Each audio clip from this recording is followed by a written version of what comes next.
কুল্লু নাফসিন যায়িকাতুল মাউত, শুনেছেন না? যে প্রত্যেক নফসকে কি করতে হবে?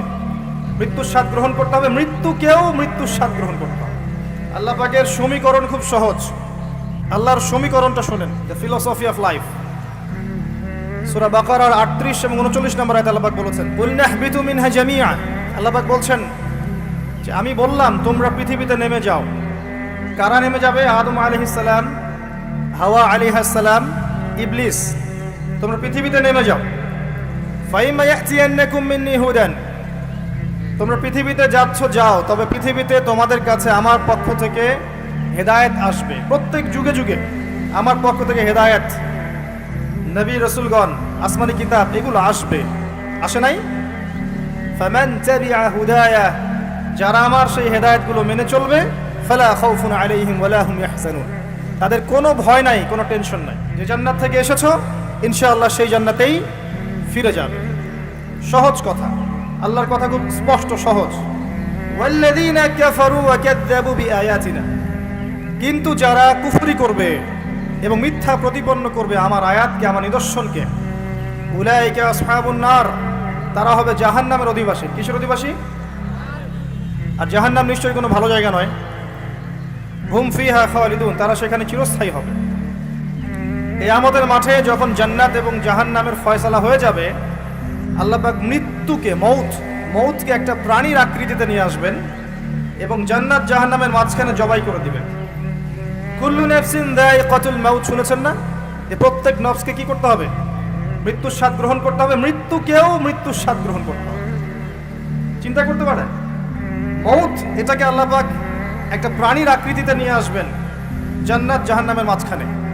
যখন জান্নাতীদের ফয়সালা হয়ে যাবে, জাহান্নামীদেরও ফয়সালা হয়ে যাবে। এবার সেই প্রাণীকে জবাই করে দেওয়া হবে আর বলা হবে আজকের পর জান্নাতীরাও কখনো মরবে না, জাহান্নামীরাও কখনো মরবে না। এই কথা শুনে জান্নাতীদের আনন্দ আরো বেড়ে যাবে, কারণ এই জীবনে আর কোনো মৃত্যু নাই।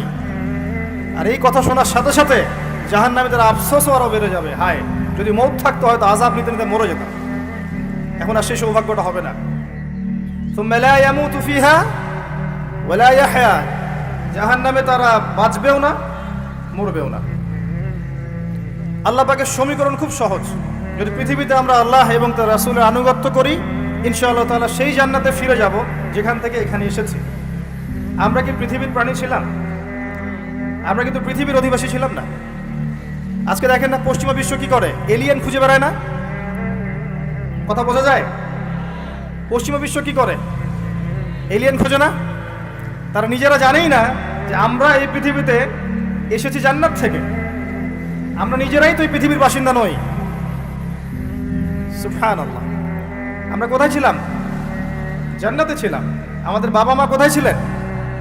এই পৃথিবীতে আমরা আল্লাহর হুকুমে এসেছি নির্দিষ্ট সময়ের জন্য। থাকবো এর পরে? কোথায় যাব? কোথায় যাব? জান্নাতে যাব ইনশাআল্লাহ। ইনশাআল্লাহ তাআলা। আল্লাহ পাক অনেক দয়াময়। আল্লাহ রাব্বুল আলামিনের কাছে 100 ভাগ রহমত আছে। তার এক ভাগ রহমত আল্লাহ পাক সমস্ত সৃষ্টির মধ্যে দিয়েছে। বাবা মাকে ভালোবাসে, আমরা মাকে ভালোবাসি, আমরা বাবাকে ভালোবাসি, স্বামী স্ত্রীকে ভালোবাসে, আমরা সন্তানদেরকে ভালোবাসি। তারপরে দেখবেন গবাদি পশু, এরা তাদের বাচ্চাকে ভালোবাসে না? একটা কুকুর পর্যন্ত ওর বাচ্চাকে ভালোবাসে না? এগুলো সব ওই 1 ভাগ রহমতের ফল, মাত্র 1 ভাগ। আর বাকি 99 ভাগ রহমত আল্লাহ পাক নিজের কাছে রেখেছেন। এই রহমত দিয়ে আল্লাহ পাক কিয়ামতের মাঠে আমাদেরকে দয়া করবেন। ইনশাআল্লাহ আশা করা যায় আমরা জান্নাতে যাব।